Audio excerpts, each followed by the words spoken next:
ॐ भूर्भुवः स्वः तत्सवितुर्वरेण्यं भर्गो देवस्य धीमहि धियो यो नः प्रचोदयात् ॐ शान्ति शान्ति शान्तिः Namaskar dear friends. This is the third video in continuity about the book most liked and recommended by Maharshi Ramana, Kaivalya Navneetam, the cream of liberation. So I start the video, verse number 105. Knowledge is the cause and objects the effects. It is fruitless to discuss how the phantoms of names and forms came into being and how they will vanish, not caring how this long drawn out dream of the world came into being or how it is withdrawn. Only remain aware as the consciousness self which is all embracing. Verse number 106. To the degree that you turn away from attachments to the unreal, your inner vision of reality develops. If by a steady practice of this kind the mind comes under control and becomes aware as consciousness self, you can abide as the ocean of bliss, though living in the bitter body. Verse 107. Disciple, I do not see the propriety of the statement that all beings are permeated, permeated by the single non-dual self, which is all embracing as being consciousness bliss. The existence of the jivas is clear because they all say I. Consciousness also is clear because of knowledge which is obvious. Why does not bliss show forth in a similar way?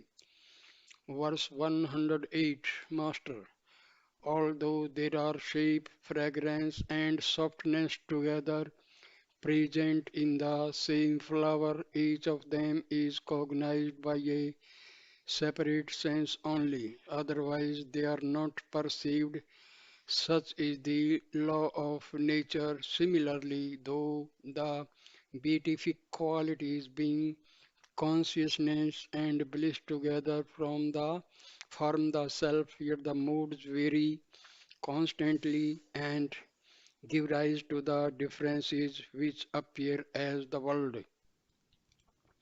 Verse number 109. The three qualities, sattva, rajas, and tamas, give rise to the three modes, repose, agitation, and ignorance, respectively.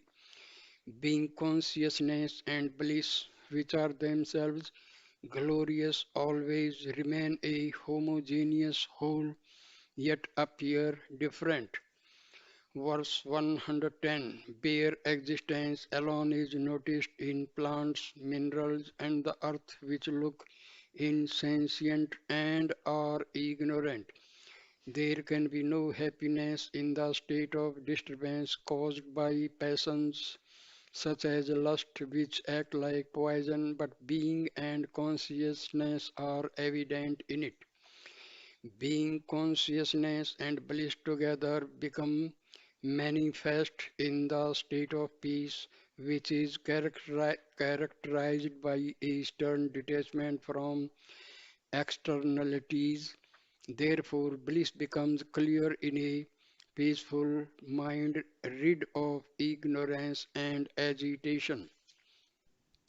Verse 111. Disciple, Lord who has appeared as my master in the world, I do not clearly understand the character of being consciousness bliss.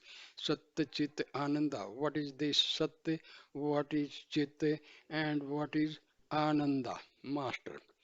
Sat being is that which does not perish at any time, past, present, or future. Chitta, consciousness is that which cognizes the different objects. Ananda is the joy arising out of the experience of bliss during the enjoyment of an object of desire.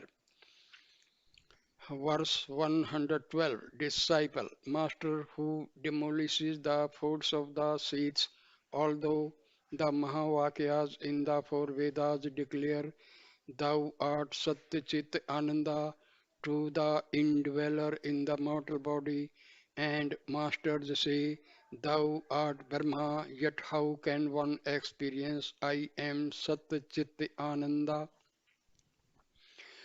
Verse 113 Master, when it is said that rebirths are the inevitable results of past actions, does it not follow that the person was existent in the past? Again, should heaven and hell be the rewards of present actions, does it not follow that he will continue to exist in the future? A subtle body suited to heaven or hell, a celestial body or a human body, which are all the results of illusion, often change and pass away. Always surviving the false body, it is but right to say that he is Satya. Verse number 114 In the darkness covering deep sleep and night, when there is no sun or lamp, he is unmistakably aware of darkness and objects, so he is Chitta. He is also Ananda because his love never fades for the incomparably beatific self, for love manifests only for an object of pleasure. Verse number 115 Food, drink, and so forth are dear to all alike because pleasure is derived from them. The self is not likewise a means to beatitude. Should the self described above be classed along with other means of pleasure, where is the pleasure apart from enjoyer thereof? Can the self be too? Verse 116 Love for sensual pleasure is evident, but the love for the self remains unrivaled. The love for sensual pleasures undergoes changes, whereas the intense love for the self remains unchanging. Sensual pleasures can be enjoyed or rejected, but who is there to accept or reject the self? The self can reject all other pleasures but not reject itself. Verse 117 It is wrong to imagine that the self kills itself and gets rid of itself by committing suicide in a burning passion. He who kills the body cannot be the body given up by him. The disgust is for the body and never for the self. Verse number 118 Wealth is much sought after, but a son is dearer than wealth. One's own body is dearer than a son. The senses are dearer than the body. The life breath is dearer than the senses, and the self is very much dearer than life itself. This self is the essence, and the other three selves, the secondary, with the son, the illusory, the body, and the acting ones, the ego, successively increase in importance. Verse number 119 At the time of one's death, the secondary self, namely the son who succeeds to the father's estate, assumes prominence. At the time of nourishment, the illusory self, namely the body, is prominent. When a happy future life is desired, the acting self, that is the ego, becomes prominent. But in the state of liberation, the self, too, with pure consciousness, is paramount. Verse 120 Even a tiger becomes a favorite when it is obedient, and a son is hated when he thwarts one. In this world, the things like straw, which are neither loved nor hated, are treated with indifference. But under no circumstances does the love of the stainless self diminish for anyone. Therefore, my son, investigate your true nature which is unbroken bliss only, and realize the self. Verse number 121. Disciple, how many kinds of ananda, bliss or sukha are there? Master, there are three kinds of ananda, bliss or sukha. Number one, Brahmananda, which shines as pure consciousness, for example, in sleep.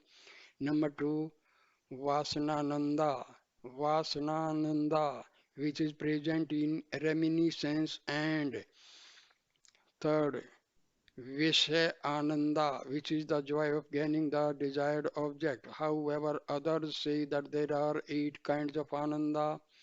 The above three include the other five of the eight. I shall nevertheless tell you all these eight. Verse number 122. Eight kinds of Ananda included in the preceding three kinds. Number one, Vishaya Sukha, the pleasure of sensual enjoyment. Number two, Brahma Sukha, the bliss of dreamless sleep. Third, Vasana Sukha, the remembrance of the above for a few minutes immediately after waking. Fourth, Atma Sukha, the happiness which ensues on determining that the self is the dearest of all the dear things. Fifth, Mukhya Sukha, the bliss of Samadhi, when the veil of ignorance is completely lifted. Sixth, Nija Sukha, the contentment which results from indifference. Seven, Advitya Sukha, the happiness of holding on to the self to the exclusion of duality. 8. Vidya Sukha, the happiness that results from the enquiry into the self in accordance with the scriptural text, delight of knowledge at the end. Verse 123. Master, now I shall describe their distinguishing characteristics. A man who is always exerting himself in the waking state seeks rest on his bed out of sheer exhaustion. Then his mind is well turned inward, and in that state it reflects the image of the bliss of consciousness which shines by itself. The pleasure which he then experiences represents objective pleasure. Verse 124. The person who feeling objective pleasures are poor because they involve the painful trials of enjoyment and other object enjoyed, keeps the mind in repose and falls into sleep like an eagle dropping into its nest, becomes one with the limitless transcendent being and remains as the blissful self.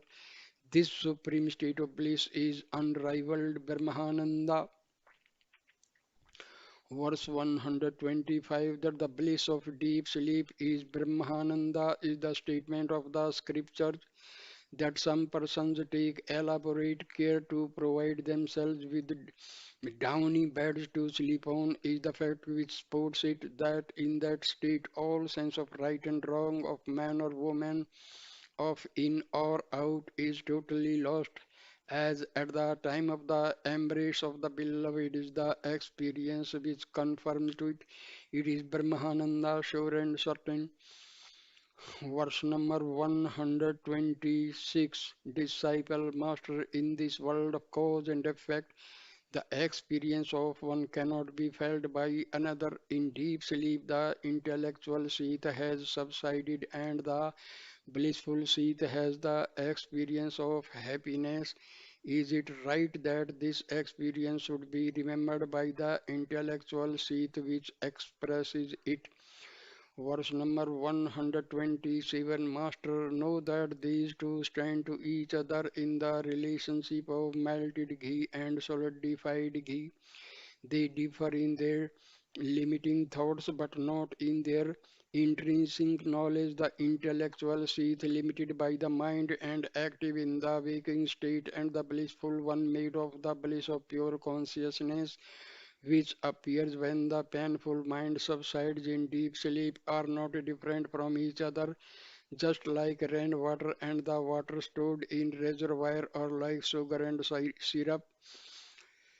Verse 128, disciple, in that case, why should anyone lose hold of that non-dual bliss of Brahma and come out of it?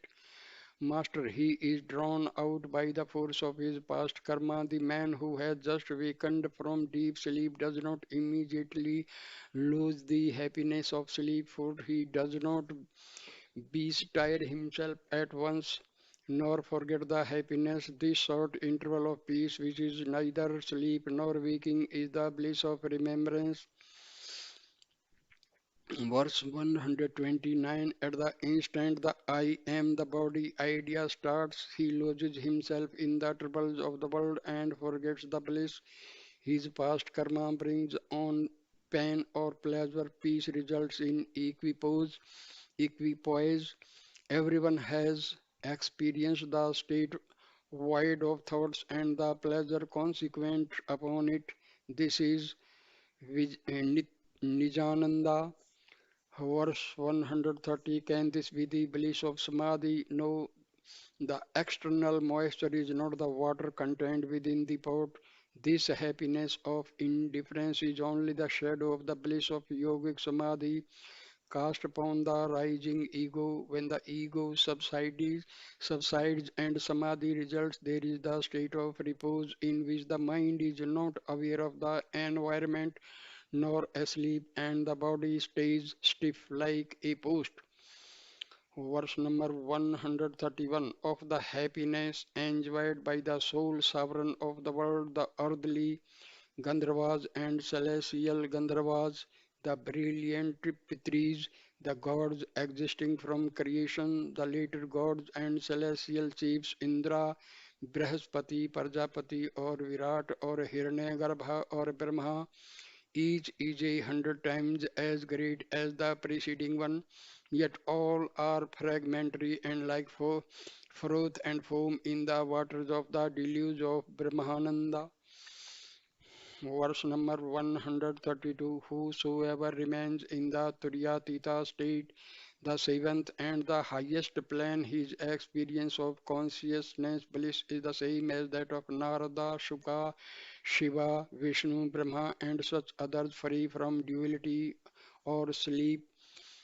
Verse number 133, I have now told you of kinds of ananda. I shall later describe the bliss of knowledge. I have already described the bliss of the self as the dearest of all and the bliss of the non-dual self while explaining Maya and Satyachit Ananda. Tell me, have you any more doubts?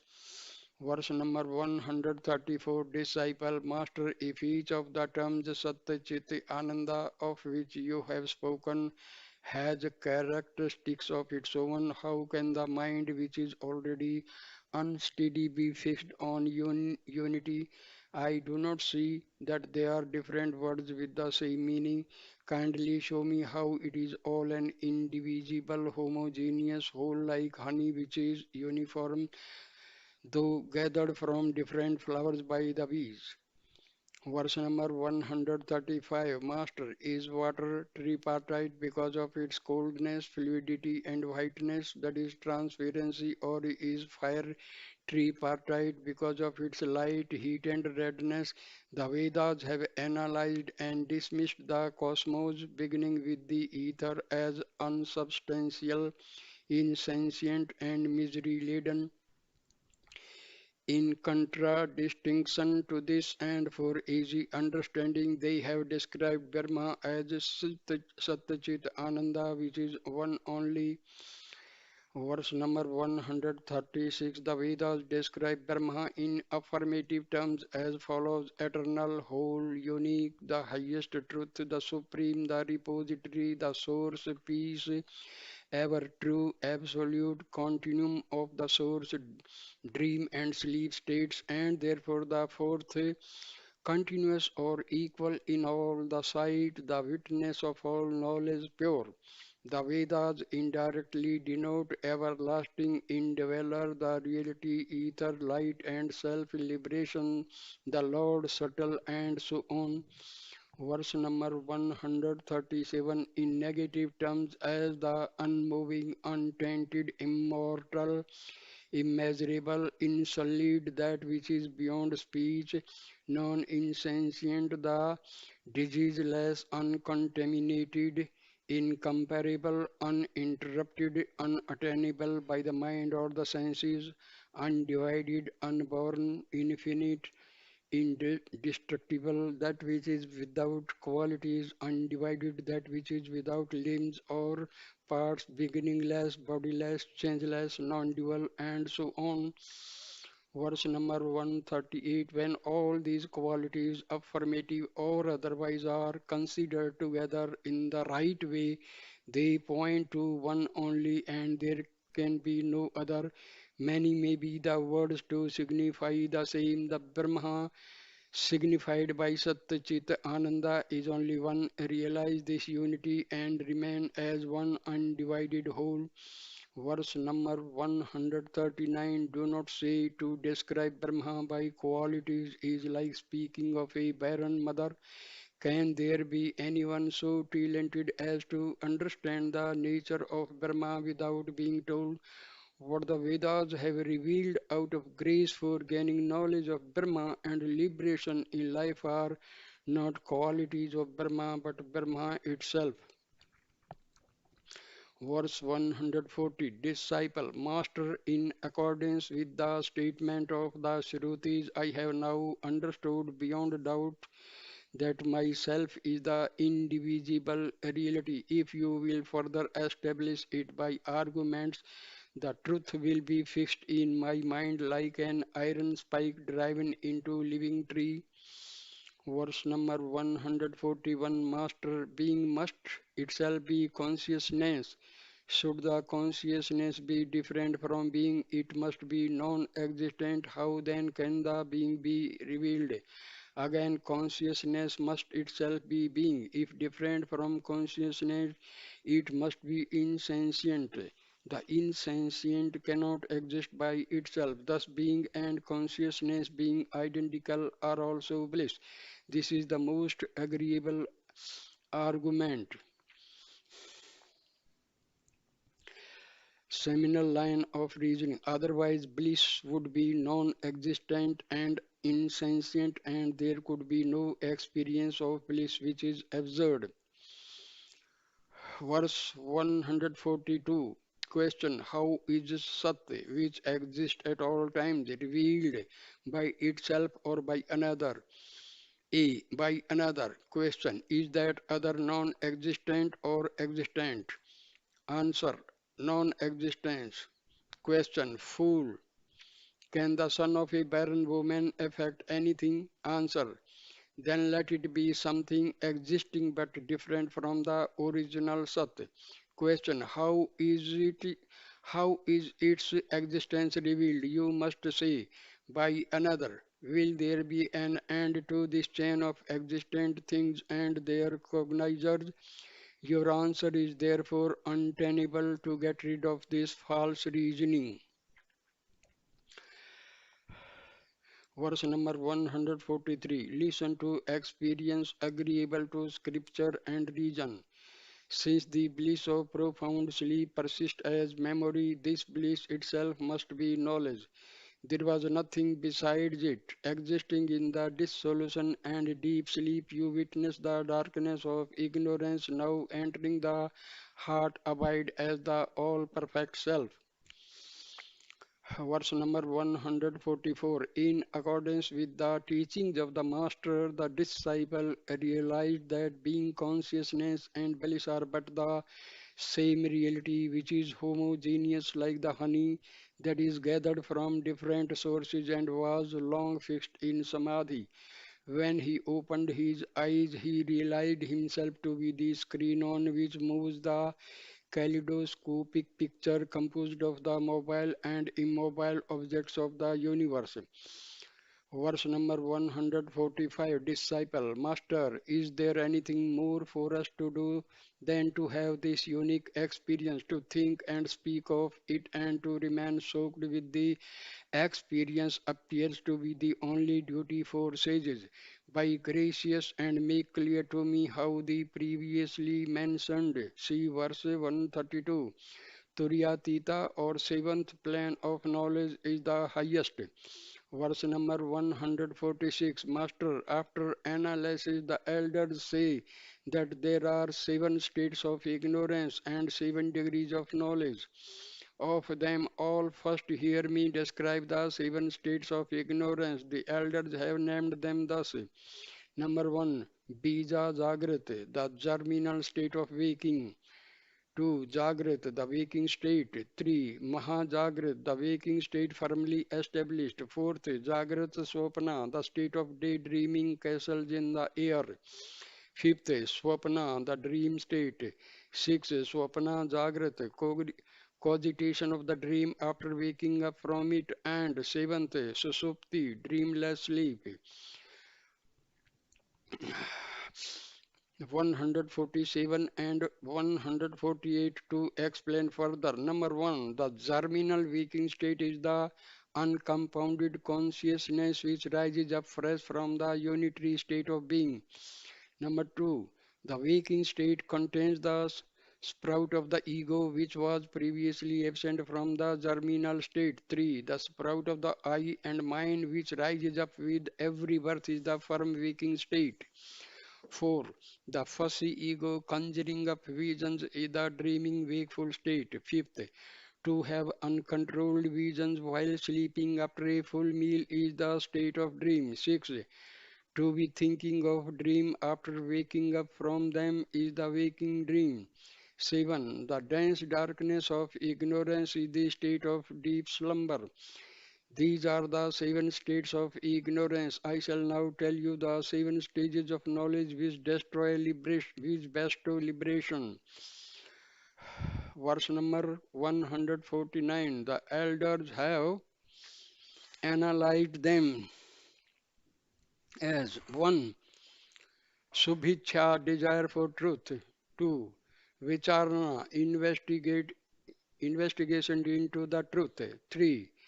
Tanumana, tanu, Tanumansi, pure and attenuated mind. 4th, Sattvapatti, the realization of the Sattvapatti, the realization of the truth. Asam Shakti, a detached outlook on the universe and its contents. 6. Padarth Bhavani, untainted awareness of self. 7. Turiya, the highest and indescribable state. 150 and 152 explain further. Number 1, to wean away unedifying associations and to desire knowledge of the Supreme is the first plan called Subhicha. Number 2, to associate with enlightened sages, learn from them and reflect on the truth is called investigation. 3. To be free from desires by meditating on the truth with faith is the attenuation of the mind. Number 4. The shining forth of the highest knowledge in the mind owing to the development of the foregoing conditions is realization. 5th. To be free from illusion by firm realization of truth is the detached outlook on the universe. 6. The bliss of the non-dual self devoid of triads is untainted awareness of self. 7. Sublime silence of very nature of self is Turiya. Here why the seventh plane was said to be Turyatita, that is beyond the Turiya. Verse 152. The first three planes are said to be Jagrat, that is the waking state, because the world is perceived in them as ever before. The fourth plane corresponds to dream, because the world is recognized to be dream-like. Even the dim perception of the world gradually vanishes, and therefore the fifth plane is called the sleep state. Transcendental bliss prevails in the sixth, which is therefore called Turiya. That is the fourth state relative to the foregoing waking, dream, and sleep states. The plane beyond all imagination is the seventh one, which the Vedas indicate as sublime silence, that is Turiyatita. Verse number 153. Some sages consider the name Turiya to be in conflict with the foregoing explanation of Turyatita, which according to them will be the glorious liberation after disembodiment. In such a scheme, the sixth plan is the state of very deep slumber as compared with the dreamless sleep of the fifth plan. I shall further tell you the peculiarities of these glorious planes. Verse number 154. Those who yet remain in the first three planes are practitioners and not emancipated. Brahmavids are those who got into the fourth plane, they are pure and liberated. Those in the next three planes are respectively Vari, Varya, and Varishtha. That is the eminent, the more eminent, and the most eminent among the knowers of Brahma. I shall further tell you the excellence of the planes of the enlightened. Verse number 155. Those who have remained in the first three planes and died before they reached the fourth plane go to the happy regions. Then they reincarnate and gradually gain liberation. They surely do not go to the unedifying lower planes. The first plane itself is difficult to gain. This gained liberation is as good as gained. Verse number 156. If they gain the first or second planes of enlightenment in this world, even malichas are as good as emancipated. But by the holy feet of my master, this is true. Cursed by they that deny it. Doubt not the Vedas, common to all, strictly following the indicated way, clearly realize I am Brahma. Verse number 157. Disciple, Master, you have just said that the planes of knowledge lead even contemptible malechas to final liberation. But some say that liberation cannot be gained unless the person renounces all domestic ties and retired as a sannyasi. Please clear my confusion on this point. Verse number 158. Master, son, your doubt is right. Hear me clear it. The renunciation which snaps domestic ties is of four kinds. They are Kutitska, Bahudaka, Hamsa, and Paramhansa, all of which are a panacea to the miseries of the world, but detachment and not the habiliments of authors is the sole requisite for such renunciation. Verse number 159. Detachment is again of three degrees according to as it is dull, intense, and very intense. That which is caused by a shock is impulsive and dull. Discarding home and wealth for life is the intense form. Disgust for Brahmaloka as being illusory is the very intense. 106 Shloka 160 and 60 161. Dull detachment does not qualify one for sannyasa. Intense detachment makes the person eligible for the first two orders of sannyasa if strong and fit the must move about as a bahudaka. Otherwise, must stay at one place as kutichka. When detachment is very intense, he can take to the Hansa or Paramhansa order. They say that the Hansa cannot gain final liberation unless through Satyaloka, whereas the Paramhansa can gain it here and now. The Paramhansa order, which is so efficient, is again of two grades. Verse number 162. A Paramhansa may be one who desires to know the truth or is a realized being. The former is an intelligent practitioner in the first three planes. The latter is a remarkable and pure sage who is liberated here and now. The former class of Paramhansa is of two kinds. Hear me speak of them also. Verse number 163 of these, one will give up the ties of home according to ritual, formally enter the order of sannyasa and gain supreme knowledge. The other kind of remaining as Brahmins, Kshatriyas, Vaishyas, and Sudras gain supreme knowledge. Knowing it from the Shastras and in actual practice, why do you still get confused?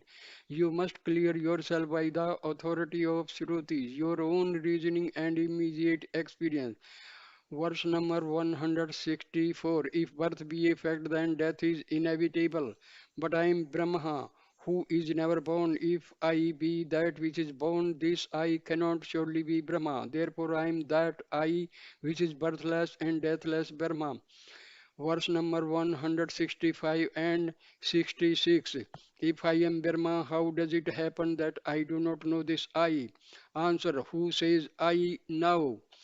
Question. The intellect. Answer. The intellect gets lost in a swoon. That which remains never lost as perfect consciousness is I. Question. This state of perfection is not clear to me. How can I experience it? Answer. There is the experience of happiness in deep sleep, and it is that no happiness can be experienced anywhere when a want is felt. Therefore, the self must be this perfection. This is the source of all. Verse number 167. The cosmos originated in the imagination of the mind. Reason shows that these worlds have their being in the consciousness. If the enquiry is pursued into the self as transcending all this and extending limitless, I remain as the one perfect being. Verse number 168. Disciple, how should I remain so that I may experience what you have described as bliss? Master, if you get rid of that mode of mind which gives rise to the states of waking, dream, and sleep, you will remain as your true being and also experience bliss. Verse number 169. If you ask how to control the activities of the mind rising up from its latencies, rule over the intellect and senses as your slaves. They will become extinct.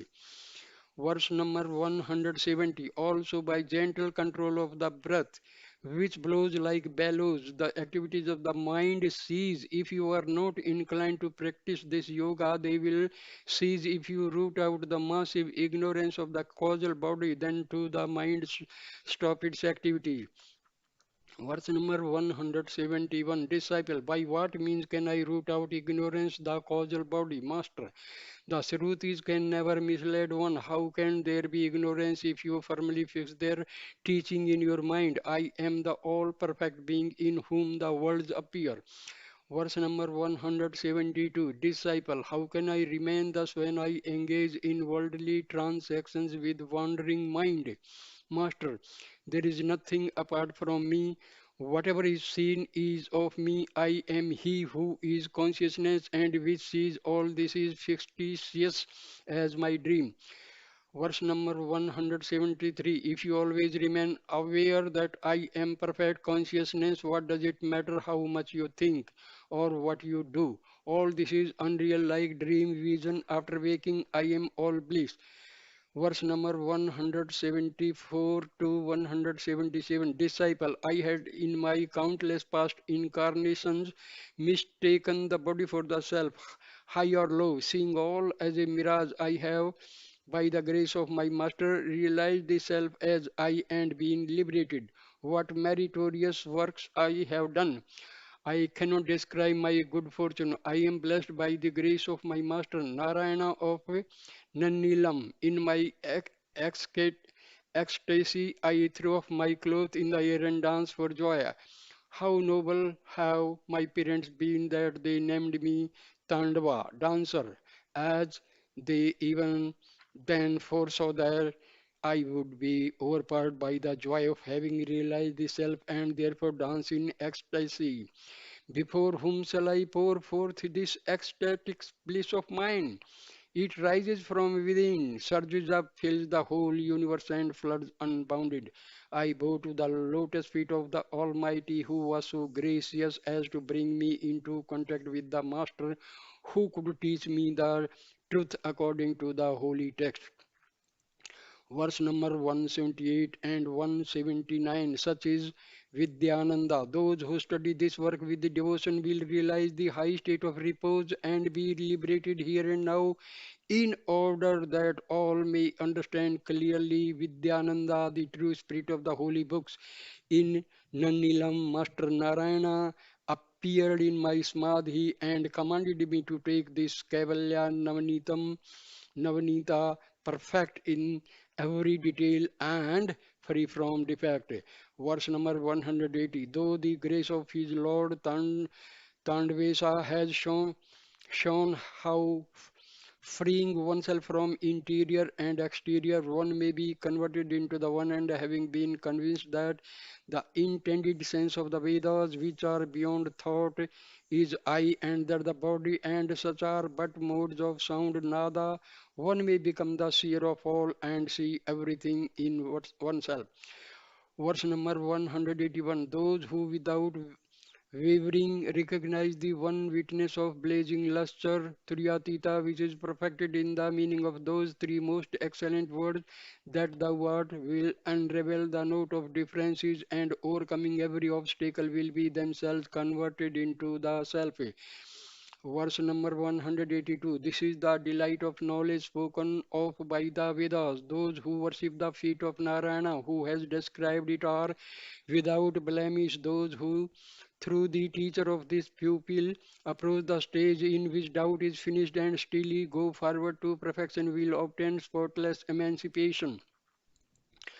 Verse number 183. The author has, through the two parts of this work, kindled the sublime light of the Spirit to the end that the eternal darkness of Maya may perish, and clearing all doubts arising from mental knowledge, which is affected by the differences, has subjected the disciple to himself. Verse number 184. Praise to the author of my salvation. He placed on his head the foot of Narayana, the infinite Lord, who had made him his slave, and who by means of process of negation had destroyed what through imposition had arisen as a mere fictitious appearance, and put me in such a condition that I wish with eyes of grace can remain forever the spectator. Verse number 185. Just as the refreshingly cool water from the holy feet of one's wise master sprinkled on one's head confers all the merits obtained from all the holy places of pilgrimage, so also the learners of this unique work acquire the merits of the holy books and live as sages in the world. So, dear friends, this completes the book Kaivalya Navneetam, that is the cream of liberation. Thank you for your patience. Namaste, my dear friend. Please like, comment, and share the video, and subscribe my channel. This is your channel. Namaskar, dear friends. Namaskar, namaskar. Thank you.